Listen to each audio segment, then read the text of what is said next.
I'm Kiana Irvin. I'm an assistant professor of history and an affiliate faculty in the Department of Black Studies. Welcome to the final lecture of the fall 2016 season of the African American Experience in Missouri series.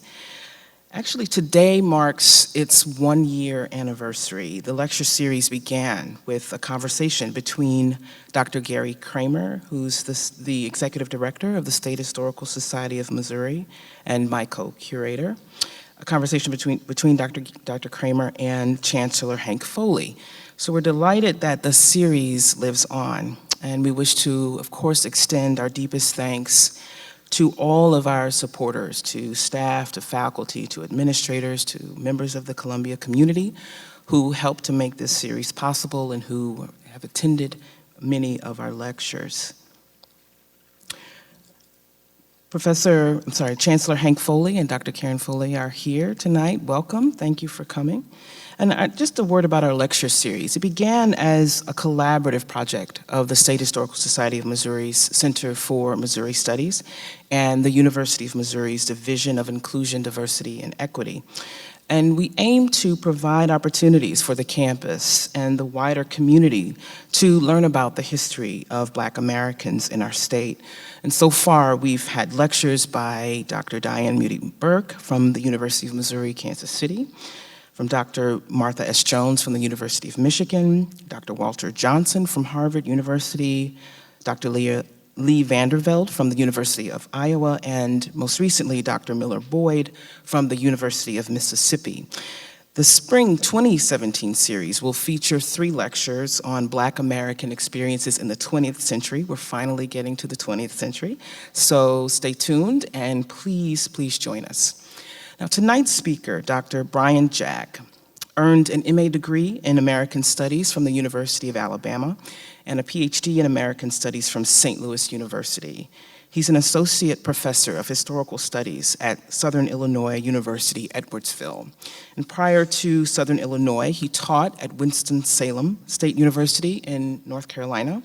He teaches courses in African American history, in United States history, St. Louis history, and the history of the American South. Dr. Jack is the author of The St. Louis African American Community and the Exodusters, which was published by the University of Missouri Press in 2007. He also contributed a chapter to the edited collection, Recovering 5 Generations Hence, The Life and Writing of Lillian Jones Horace. His essay explores the theme of everyday resistance in Angie Brown, the second novel of Horace, who was an African-American writer, teacher, and community activist. Dr. Jack's articles have appeared in The Counselor, The Griot, the Journal of African-American Studies, and internationally in publications from the American Studies Association of Turkey and the British American Studies Association. His article for The Griot won the Yvonne Ochillo Award for Best Article published in the journal in 2014. Tonight, Dr. Jack will discuss material from his book on the Exodusters, or the thousands of African Americans who fled the post-Reconstruction South in search of political, economic, and social opportunity in the West, helping to further our understanding of St. Louis as a city, of Missouri as a state, and of Black life in an era of dramatic change. His research uncovers the complex layers of Black community organization that met the material and social needs of the Black migrants who reached St. Louis destitute and seeking help. Please join me in welcoming Dr. Jack to the podium.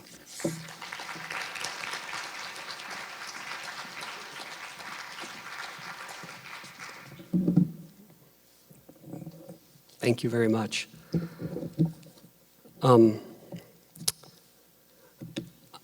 I teach at Southern Illinois University, Edwardsville, but I live in the city of St. Louis, and I'm a proud Missouri resident, so I just wanted to get that out there.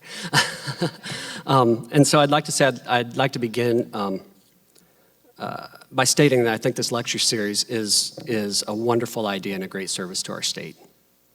I'm honored to be included with such an impressive roster of scholars that we have, and all of them are working to uncover these different hidden aspects of African American history.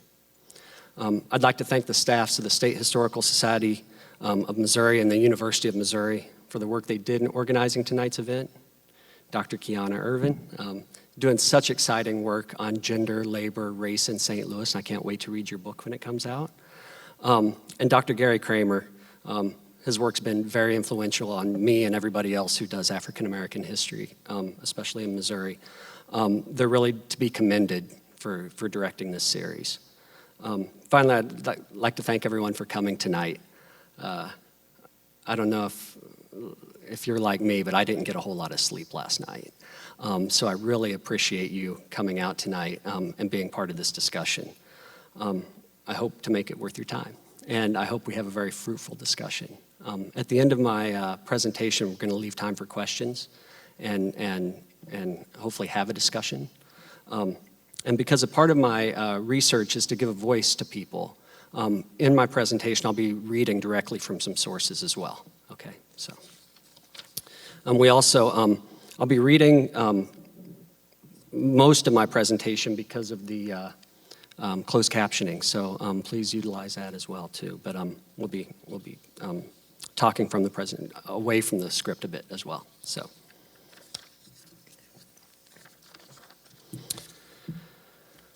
This is a slide from 1874, Harper's Weekly magazine. It's a pretty famous political cartoon by Thomas Nast.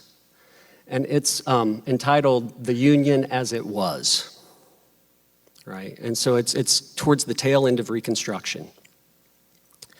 And in this slide, we can see the African-American family with the burning schoolhouse, the burning books, a lynching in the background,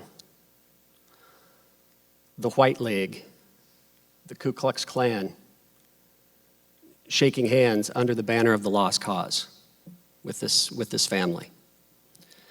This is a slide from 5 years before the time period that I'm going to be talking about today. But I wanted to show it because it gives an example of the environment that the people I'm going to be talking about tonight were fleeing, we're trying to get away from.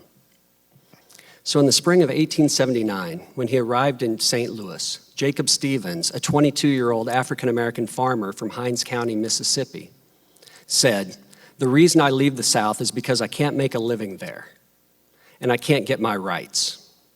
What I mean by that is, if I owe a man $1, I'm to pay. And if a man owes me $1, he's to pay me. And if I owe a man $1, he's not to take everything I have for it. And if he owes me, he isn't going to kill me for it." With his feelings based in personal experience, Stevens spoke to the frustration felt by African Americans as efforts to exercise their rights were met with violence and intimidation. Thus, the South's inequality at the end of Reconstruction was being reinforced. Stevens' family suffered violence on more than one occasion. In one instance, it was over a small debt. He stated, "About a year ago, my brother-in-law was shot in Orange County, Mississippi. He got talking with a man who owed him 4 bits, and he told the man he owed him 50 cents, and he said he didn't, and he went on, and about 3 miles from home, my brother was shot by him. He came right up alongside, on horseback, didn't say anything at all, but shot him right in the side and broke 2 ribs, but didn't kill him. There was nothing ever said to him about the shooting. After the shooting by a white man of Jacob Stevens' brother over a 50-cent debt, Stevens witnessed the murders of his father and brother because they were politically active. A crowd of approximately 75 white men first killed a white man, Mr. Hofer, because he, quote, held in with the black people. Then the crowd attacked Stevens' brother, shooting him dead. Ignoring the cries of his mother, they then made his father walk outside where they executed him. No one in the crowd wore disguises, and the murders occurred in broad daylight. According to Stevens, they shot my father because he was a radical Republican. There was nothing ever done about the shooting. I knew John Whitehead and Ross Whitehead, who were in the crowd. On election days, if a black man got a Republican ticket to vote, they would say he was spotted, and that meant they were going to kill you. They wouldn't allow the colored people to vote as they wanted. J.D. Daniel was a 45-year-old blacksmith who supplemented his income with farming. Yet he was still unable to make a living in Warren County, Mississippi. After he arrived in St. Louis, he was asked about conditions in Mississippi. Daniel stated, "The colored men can't make anything there, for the landowners have their own stores and gin houses on their own plantations in order to catch all the cotton on each place. And the tillers of the soil can't get the cotton ginned at any other place or buy their supplies at any other place, so they keep the colored men in low condition all the time." Jacob Stevens, J.D. Daniel, and others were American citizens fleeing the violence and political, economic, and social oppression of the post-Reconstruction South. Part of a larger movement of African Americans out of the South, they left Mississippi and Louisiana and journeyed to Kansas in the hopes of starting new lives. In reference to the biblical story of escape from oppression, they called themselves Exodusters. The Exodusters' journey took them through St. Louis, where many became stuck because of a lack of funds. However, the African American community rallied to make their escape a reality. And those relief efforts are the subject of tonight's presentation and of my research. In my book, I try to give a broader picture of St. Louis during this time period. And I go into much more detail about the inner workings of the relief efforts. But for tonight's presentation, I really wanted to give an overview of the Exodus and really try to give a voice to the people who were involved as Exodusters. George Rogers, an Exoduster from Madison Parish, Louisiana, had experiences that were somewhat typical for many of the Exodusters. In the few years before 1879, Rogers had witnessed white night riders terrorizing and murdering other African Americans and feared he might be killed or wounded. On one occasion in Franklin Parish, Rogers had seen the mutilated body of an 18-year-old victim of mob violence. Coming upon the scene the morning after the murder, Rogers spoke with the young man's mother and learned that as many as 30 men had targeted the victim for, quote, being a smart boy, which meant that he read newspapers. The mob, dressed in Ku Klux Klan attire, invaded the woman's home, grabbed her son, and ignoring the cries of his mother, shot him in cold blood before moving back outside because he read newspapers. The young man did not die immediately. Although his mother begged him to keep silent, he continued to cry out, and the mob eventually heard his voice and burst down the door to finish the job. In Rogers' words, they, quote, shot him all to pieces and made sure of it. Fearing similar violence and frustrated at the lack of economic opportunity, Rogers and his wife packed up their 3 children and left for Kansas. Although, like many other Exodusters, he only had enough money to reach St. Louis, not Kansas, he still left Louisiana, deciding that the unknowns of the journey were better than life in the South. My book and my research really tries to contextualize the St. Louis Exoduster relief effort within the framework of civil rights. St. Louis was, in the words of historian Glenn Schwindeman, the pivot of the trip, the place where a trip northward became a trip westward. You can see, of course, come up the river, the Mississippi River, then take the Missouri River over to Kansas, to Wyandotte, Kansas is where they would land in Kansas, and then later in Topeka. Geographically, St. Louis's position made it important, but St. Louis also became a symbol of the Exodusters' hardships. But the relief efforts also made St. Louis a symbol of African-American perseverance and resistance. In an anthology of African-American literature about St. Louis, Gerald Early writes that St. Louis is more than just a place. It's a presence, a symbol of perseverance, the complex expression of both adversity and victory. Early's referring to perceptions of the city throughout its history, but his description is particularly fitting in understanding the Exodus. Escaping the South and arriving in St. Louis was something of a victory for the Exodusters. But their journey would not be complete until they were beyond St. Louis. Nell Painter, in her work discussing the causes of the Exodus, writes that St. Louis occupied a pivotal position in the mythology of the Exodus. It linked the 2 parts of the idea, negative and positive, slavery and freedom.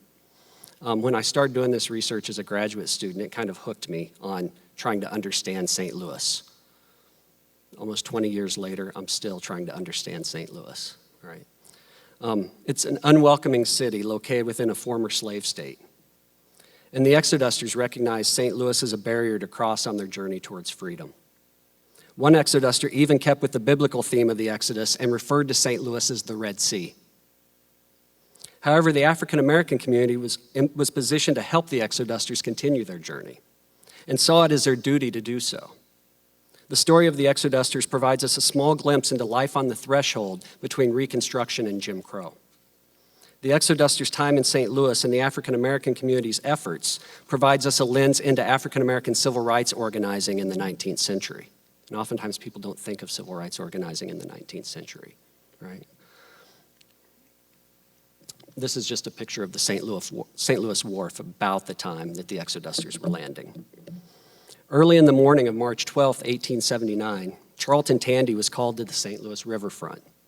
Tandy, a leader in the St. Louis African-American community, found a curious sight there. Shivering against the cold air as they exited a Mississippi River packet boat were 250 black men, women, and children. They were dressed, in Tandy's words, quote, in clothes more appropriate for summer cotton picking than for winter travel. They stood on the snowy wharf amidst their belongings, unsure of what to do next. Tandy learned that the travelers were formerly enslaved people and their families, and that they were fleeing the South trying to get to Kansas. Most had no money because they had spent their entire life savings, basically, on the $4 deck passage that got them from Vicksburg to St. Louis. They believed that once they reached St. Louis, the federal government would provide their passage across Missouri and help them set up farms in Kansas. Unfortunately, they were wrong. There was to be no help from the government. But most didn't lose hope. They believed that they would receive help from somewhere, and indeed they did, as Tandy and the St. Louis African American community stepped up and came to their aid. Charity and immediate relief of suffering was an important facet of the St. Louis effort, and that's how other historians have kind of looked at this relief effort as charity. One historian even called it, said that the St. Louisans were like volunteer firefighters. And I understand the analogy, but I think that there was much more of a civil rights aspect to this beyond mere charity. The St. Louis African American leaders realized the symbolic role that the Exodusters played, and they organized their relief efforts around this realization. By giving the Exodusters the means to continue on to Kansas, in addition to organizing the relief effort, African Americans in St. Louis believed that they were working for freedom, their own as well as the Exodusters. This is a drawing from the wharf at Vicksburg at the time of the Exodus. And it's kind of hard to see, but you can see the Exodusters would have deck passage here. Again, it was $4 for adults. Children under 12 and dogs were free. It took about 8 days on the outside of these boats to get from Vicksburg to St. Louis, all kinds of weather. Less than a week after Tandy encountered the 250 Exodusters, the steamship Grand Tower landed with between 500 and 600 more, bringing the number in the city to between 700 and 800. These Exodusters were the advance guard of an unorganized movement that would bring at least 10,000 through St. Louis in 1879 and 1880. A majority of that number arrived during a very intense period of March, April, and May of 1879. The first migrants, to kind of give you an example, the first migrants to land had caused hardly a ripple of excitement besides Tandy, who went down to the riverfront. But by April 1st, Exodusters landing were so common that the St. Louis Globe-Democrat ran a headline that said, "No Exodusters have landed today." Of the 8,600 who passed through St. Louis that spring, 2/3 could not afford to pay their passage to Kansas. One observer wrote of their destitution, "Few had furniture, bedding, stoves, or dishes, and their wearing apparel was, as has been hinted, scant and threadbare. Scores of the men were without coats or change of shirts. Most of the women had but one frock each and no wraps or stockings. Half the children were barefoot and clad only in single cotton garments." In addition to fleeing the South out of fear of racial and political violence and economic intimidation, the Exodusters were also leaving the South in search of land ownership that they hoped would ensure their independence. You know, for the historians in here, the push-pull factors, right? They're being pushed out of the South and being pulled, particularly, they thought, to Kansas because they thought there was free land.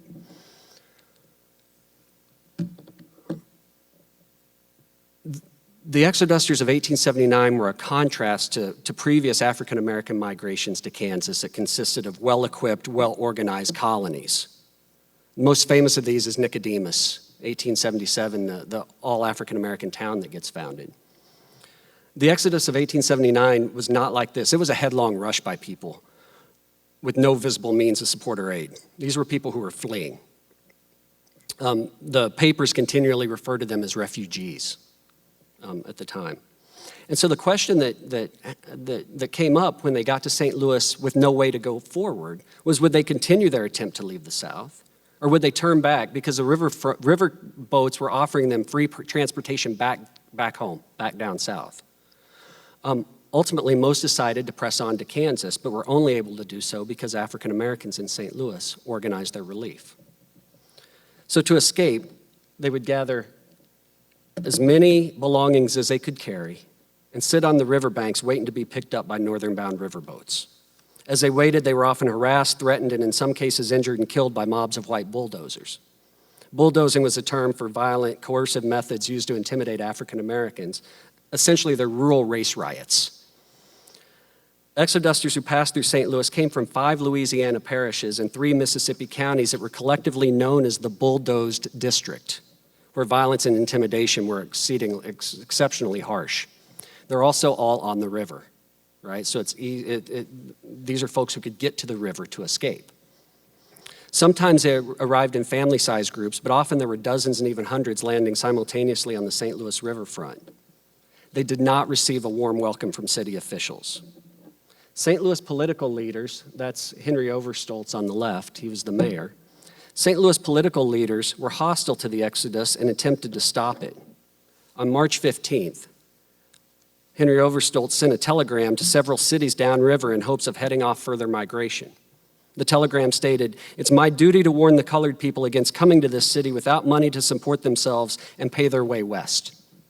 2 days later, Overstolz, who one of the newspapers said was, quote, much at sea over the crisis, attempted to charge the steamboat captains with violating a St. Louis ordinance. And it was an ordinance that said it was illegal to bring paupers into the city of St. Louis. The steamboat captain cited the Civil Rights Act of 1875 that said if somebody had the fare to pay, they had to give them a ride. The Exodusters had the fare to get to St. Louis, so they had to give them a ride. So then Overstolz also considered putting all the Exodusters on St. Louis's quarantine island. But then he was worried, and his aides were worried, that the Exodusters would just stay because they would have clothing and shelter on Quarantine Island. So when he decides that that's unworkable, eventually what he comes up with at first is he has law enforcement meet each of the boats and read a proclamation telling the Exodusters that you're not welcome here and you should go home. St. Louis political and business leaders were closely tied to the southern cotton producers, and they felt that any threat to the southern labor situation was potentially damaging to St. Louis business. By 1880, so a year at kind of the tail end of the Exodus, St. Louis was the 3rd largest cotton market in the nation behind New Orleans, Louisiana, and Savannah, Georgia. Its yearly receipts, which had ballooned to 500,000 bales, made it the largest interior cotton market in the entire world. Although Overstolz's proclamation was ineffective, it did officially put the city of St. Louis in opposition to the Exodus, an important position since its southern trading partners were worried about losing their labor force. The New York Times reported, quote, "Here in St. Louis, the mercantile class, commission merchants, and cotton brokers, all in fact who deal with the cotton and sugar section, desired to prevent the Exodus. Public feeling among the well-to-do discouraged its continuance." So St. Louis business leaders needed cheap African-American labor in the South to continue to produce a cotton crop to be shipped through the St. Louis market. Seeing the injustice in the attempts to stop the Exodus, the St. Louis African-American community took steps to aid the Exodusters. On March 14th, so 2 days after he initially encounters the Exodusters, Tandy distributed a circular calling for a mass meeting of African-American citizens to organize relief efforts. The meeting was held on March 17th in St. Paul's Chapel, the oldest AME church west of the Mississippi River. Hundreds of people attended the meeting, electing leaders and organizing a relief group. With Tandy serving as the initial president, they formed the Committee of 15, which later expanded to the Committee of 25 and then became the Colored Refugee Relief Board. At the meeting, Exodusters gave speeches explaining why they were leaving the South. After hearing their speeches, the Assembly took up a collection, denounced Mayor Overstolz for opposing the Exodus, and passed a resolution. This resolution, written by the leading African Americans in St. Louis, framed the Exodus as a civil rights issue. It speaks to the idea that they were viewing this as something larger than charity. And they wrote, "Whereas in the exercise of their inalienable rights, some of our people are immigrating from their present homes, seeking new homes and protection in the far west.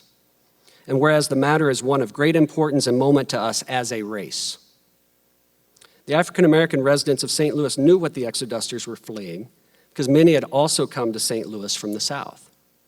Lawrence Christensen points out, between 1860 and 1870, the black population in St. Louis increased by almost 6 times. And in 1870, black migrants from the South numbered 39% of the 22,000 black people tallied. According to the 1870 census, the largest number of black migrants came from Kentucky, Tennessee, Virginia, Mississippi, and Louisiana. This is 9 years before the Exodus starts. So in other words, over 1/3 of the community that provided aid for the Exodusters had left less than 10 years before many of the same southern states that the Exodusters were now fleeing. Even politically prominent African-American citizens, some of whom would be called to serve on the Relief Committee, had come to St. Louis from southern or former slave-owning states. The most visible leaders of the relief effort were active in politics and working for civil rights, and I contextualize the relief efforts as just another form of their civil rights activity, the continuation of their work.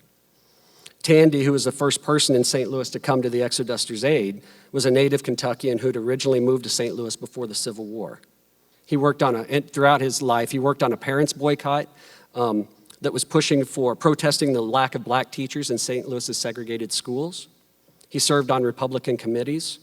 He reportedly tried to desegregate the St. Louis horse trolleys by grabbing the horse's reins and refusing to let go until he was arrested, about 70 years before Rosa Parks. I'm researching that still. I've heard all these stories about it. I'm trying to track that one down a little bit better. I do know, though, that in the early part of the 20th century, he and his wife sued the streetcar lines because his wife was having to stand on the outside platform. And when the streetcar took off, she fell and broke her arm, and they sued because of the segregated streetcars. I think this was in 1901. And they won their case, but were only awarded $1.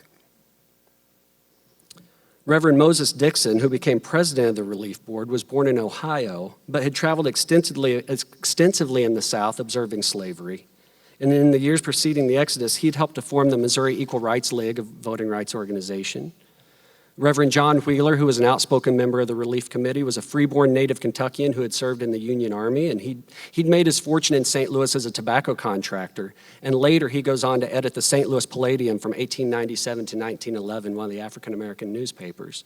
He called himself the Palladium Man and wrote that it was an Afro-American newspaper published for the good of the race. His newspaper spoke out against lynching, segregation, and served as an instrument for his Booker T. Washington style philosophy. James Milton Turner, and with Gary Kramer here, it's kind of odd for me to be talking about James Milton Turner, because if you haven't read it, read Gary Kramer's book on James Milton Turner. He was probably the most well-known of the Exoduster relief leaders. He'd already been minister to Liberia at this time. He had a lifetime of advocacy, including the Missouri Equal Rights League, pushing for adoption of the 15th Amendment. He worked with the Freedmen's Bureau, was very active in Republican politics.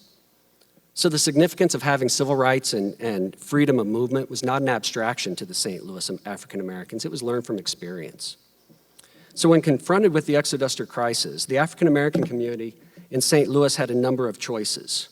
They could do nothing. They could offer only humanitarian relief. They could insist on sending the Exodusters back south. Or they could help the Exodusters complete their migration to Kansas. And ultimately, they chose the last option, which was really the hardest option to do. They spent countless hours and funds working to fulfill the Exodusters' desire to leave the South. And by helping them to maintain their mobility, they were taking steps to eliminate Southern bondage and thus reinforcing their own role as a free people in a free society. Through their own experiences and through the Exoduster story of Southern oppression, African Americans in St. Louis knew that freedom was fragile. However, they were also aware that by being in St. Louis at the time of the Exodus, they were in a position to do something. They continually framed their appeals for aid by reinforcing the thought that the Exodus was about freedom and liberty. In one appeal, the committee wrote, "To the humane and liberty-loving people throughout the country, the colored refugees from the South fleeing from oppression and inhumane treatment continue to arrive at our wharf daily." And that theme gets picked up around the country. So this is from Harper's Weekly in 1880, and it's the Negro Exodus, the old style and the new. And if you look, you can see a runaway enslaved person there running away from, running through the swamps to escape slavery. And now you've got the Exodus happening, and the Harper's Weekly drawing this direct connotation between the two. The New York Times wrote in a front-page story in April 1879 that the Exodusters, quote, struggle to make their way to the free West should receive the attention of liberty-loving men and women everywhere. And that illustrated that the Kansas Exodus represented more than a simple migration to many observers. Right? The effort involved in aiding the Exodusters was immense, as the St. Louis African American community was responsible for feeding, clothing, housing, protecting, and providing transportation for thousands of people. Over the next year and a half, Tandy publicized their plight and raised funds by embarking on speaking tours of the East, where he spoke at New York's Cooper Union, Boston's Faneuil Hall, and met twice with President Hayes. People compared these speaking events and other events that were happening as old-time abolitionist meetings. A lot of the former abolitionists saw this as the next great fight. As word of the Exodus spread, financial support, goods, and well wishes arrived in St. Louis from all over the North. Many of these contributors were former abolitionists and African-American communities. In New York, 1,000 people showed up at a rally to support the Exodus. Organizations to support the Exodus formed in Davenport, Iowa, Boston, Milwaukee, Dayton, Ohio, Philadelphia, Decatur, Illinois, and many other cities. Statements praising the Exodusters for seeking freedom often accompanied their donations, and individual donations in the form of clothing, food, and cash came in as well. The St. Louisans used their existing resources and community connections to organize and distribute the relief. Except for the African American community in St. Louis, almost all relief came from outside of Missouri. Relief leaders were highly critical of white St. Louis churches for ignoring Exoduster relief.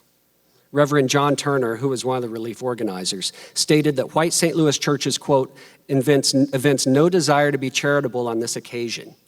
We've received no donations from white congregations. Verily, I believe that there is yet a strong color line in this city. But the St. Louis African American churches became barracks, offering hundreds of Exodusters literal and spiritual sanctuary, as well as a meal, a sense of community, and respite from the weather. The 8th Street Baptist Church and Lower Baptist Church house approximately 250 Exodusters apiece at any one time throughout much of that spring and summer, and St. Paul's Chapel cared for 150. The 8th Street Church turned over its entire basement to the Exodusters, and the newspapers talk about people hearing the Exodusters singing and laughing for blocks away. At St. Paul's, the Exodusters stayed in a room just off the sanctuary where they would have to be really quiet while services were going on. All three churches also posted guards to keep out the criminals and the curious. Other Exodusters were placed around town with various families or took refuge in abandoned buildings.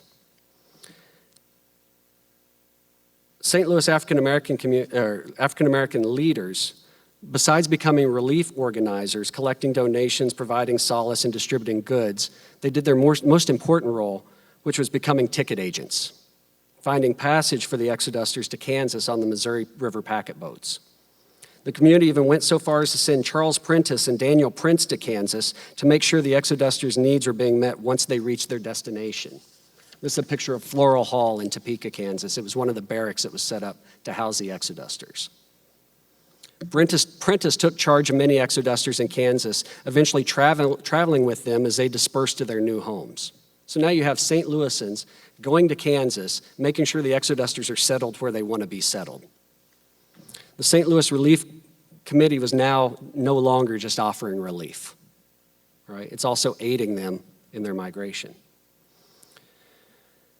In addition to providing for the Exodusters' physical well-being and ensuring their passage to Kansas, the relief leaders also provided some Exodusters a way to voice their struggles. And this is what I think is really, really important.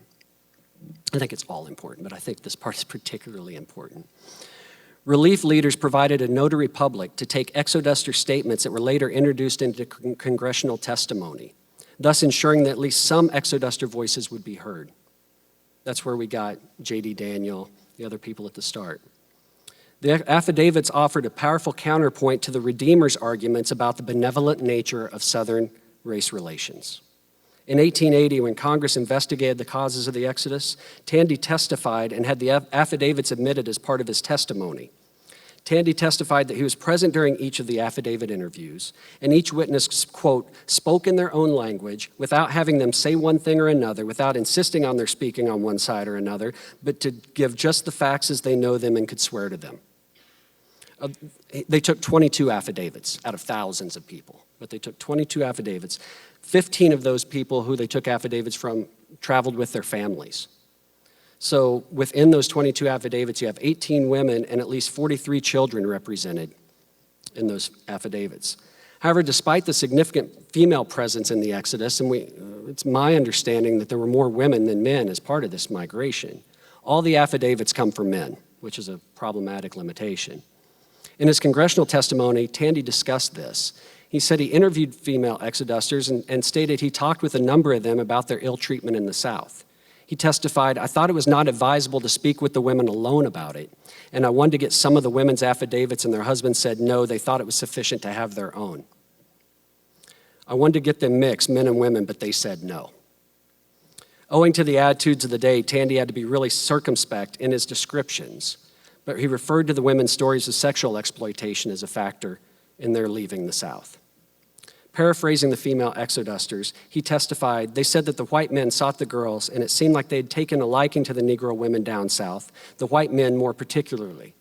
Continuing, he stated, if they saw a likely, intelligent, and buxom-colored girl, these men would have them, and it has become innate to pursue that course in having Negro women. And they said to me that while they were desirous of being virtuous and all that kind of thing, that yet they were overawed with fear among those men." In Tandy's opinion, the women's fear was a major catalyst to the Exodus. For, quote, "a great many of the women rose up and said if their husbands did not leave, they would." For historians, of course, it's really unfortunate that Tandy did not get affidavits from the women, because in his words, they seemed more determined and spoke more freely than the men. The men seemed more reticent to tell the whole story than the women did. The women came right out and stated that these outrages were being perpetrated. We do get some women's voices in newspaper interviews and things like that, but they're very, very few and far between. But we do know that when representatives from Southern planters, who the Southern planters hired to go to St. Louis to try to convince the Exodusters to go back to the South, the New York Times said, quote, "it was the women who drove them off." The story of the Exodusters' flight from the South garnered attention and sympathy internationally because of stories like these. And within the United States, their journey became a political statement about breaking the power of the unreconstructed Southern planter elites. Governor John P. St. John of Kansas welcomed the Exodusters and personally led the Kansas relief efforts. He stated, "As for myself, I believe that God's hand is in this work and that the present exodus from the southern states is one of the means used by him to forever cement the American Union and to render secession in the future impossible." He also called the Exodus the second emancipation, stating that it would make African Americans, quote, "absolutely and forever free." At its core, the migration was about freedom. Mobility is central to the concept of freedom. The Post-Reconstruction Era was a continual struggle wherein Southern whites tried to limit African American mobility and African Americans worked to maintain their mobility. The Exodus was the same conflict on a larger scale. Deprived of many of the most basic rights of citizenship, the Exodusters clung tenaciously to that most important of rights, which is the right to move. Maintaining that ability would, in the words of one St. Louis relief leader, be the evidence and seal of emancipation. The need for the Exodusters to move out of the South is illustrated in another Thomas Nast cartoon. This is from March 1879, so this is right at the very start of the Exodus. And this comes from Harper's Weekly, and he's comparing the Exodusters with Chinese workers who were being threatened by mobs in California. The caption of the cartoon, and you can't really see it, it's at the bottom where the closed captioning is, but the caption of the cartoon is, quote, "difficult problems solving themselves," and encourage migrations of both threatened groups. Now, I don't know why the solution wasn't quit oppressing people in the South or the West, but this was the difficult problem solving itself. And in the drawing, you can see an African-American family, man, woman, child, baby in arms, right? They're standing in front of a signpost that reads, "To the West." And in one hand, the man holds a satchel. I don't know if you can read it. It says, "A freed man from a bulldozed state." In his other, he's waving his hat in greeting to a beckoning future. And in the western distance, and I'm not sure if you can see it, in the western distance are symbols of mainstream America. There's an American flag, a church steeple, a welcome sign. All this is waiting for the Exodusters. But for all its promise of a better life, the illustration also reinforced one fact for the freed people. They must leave the South to have a chance to be fully accepted as Americans. The Exodusters, pushed out of the South by this violence and economic oppression and pulled to Kansas by dreams of a better life, they exercised that right. Southern planters, fearing the loss of their labor force, started making efforts to replace African Americans with Chinese laborers. Only 1 month into the Exodus, the Chinese Six Company of San Francisco was fielding inquiries about sending Chinese laborers south, and W.B. Murdoch, a Mississippi planter, wrote to a St. Louis newspaper stating, "If this thing is not stopped soon, we must look for the heathen Chinese. Are there any Chinese labor agents in St. Louis?" Because of its slave-owning history and the hostility of the St. Louis city government towards the Exodus, the Exodusters viewed St. Louis as an obstacle that stood in the way of freedom. They weren't going to get to that beckoning west until they got through St. Louis. Any attempt by city leaders to dissuade the Exodusters, though, was unsuccessful. A local newspaper reported that the Exodusters were, quote, exceedingly suspicious of white men and are inclined to distrust all statements which tend to discourage them in the expectation of perfect bliss at the end of their journey. The suspicion was no doubt partially due to their experiences in the South, but was also due to instructions from the St. Louis African American community. The Missouri Republican, which was a Democratic newspaper, stated in every editorial that it was, or on every edition, that it was dedicated to the interests of the West and of the South. It was not sympathetic to the Exodusters, and the Exodus received much less coverage in the Republican than it did in the Republican paper, the Globe Democrat. However, the Republican provides important evidence in showing the St. Louis African American community's view of the Exodus and of their belief that it was important for the Exodusters to have freedom of movement.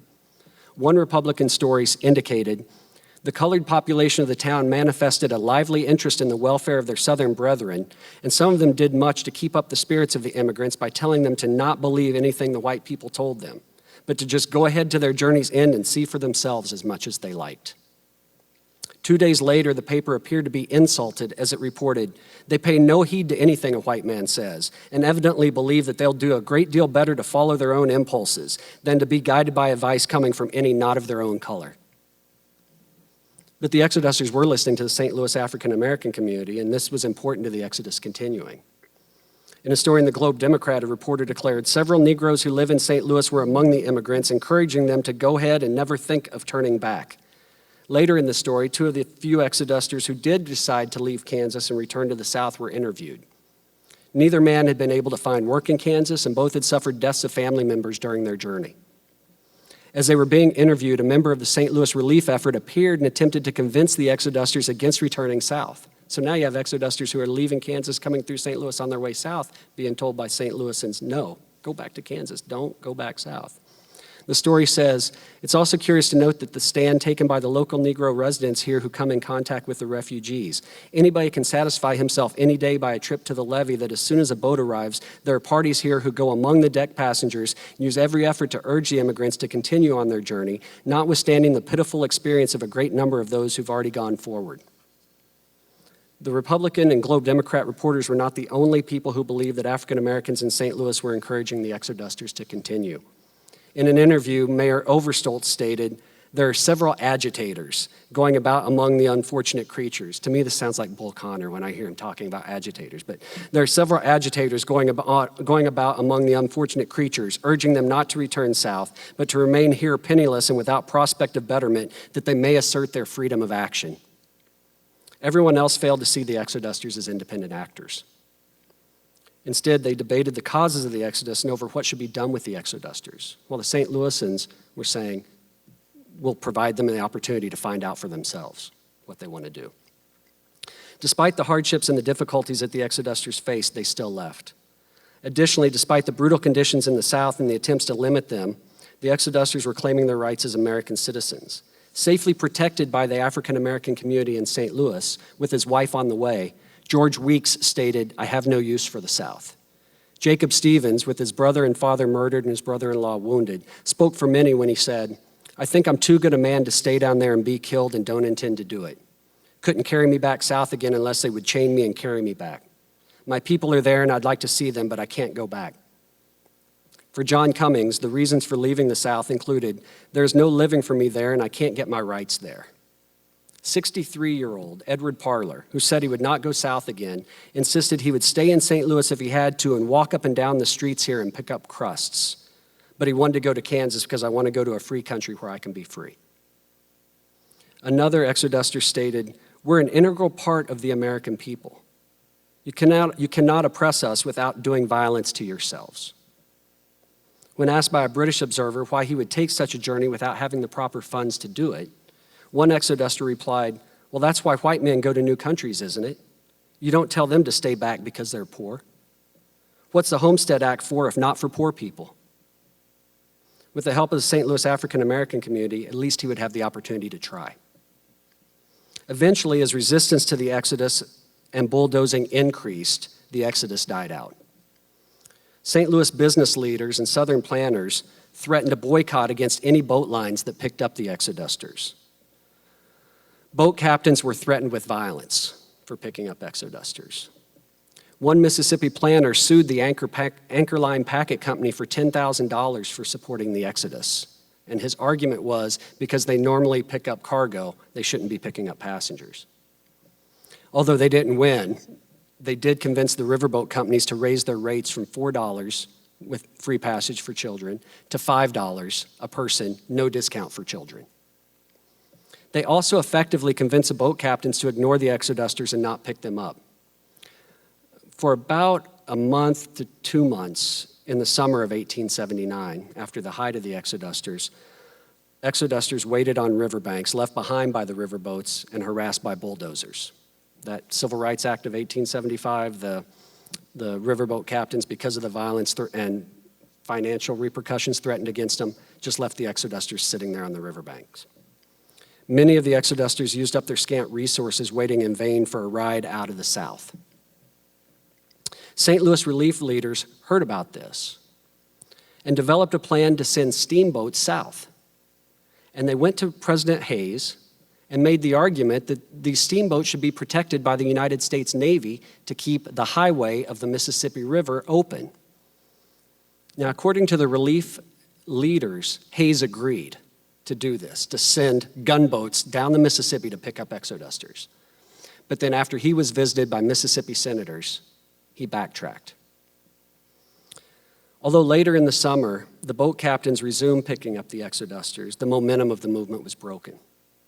Exodusters kept trickling in throughout 1880, but eventually it dies out. But the Exodus, although the numbers weren't big, it remained much more important symbolically than it ever did numerically. This migration, its rejection of oppression and hopes for a better life, would foreshadow the great migration of the 20th century and would serve notice that African Americans were going to continue to fight for freedom. Thank you all very much, and I'll be happy to have any questions or have a discussion. Thank you.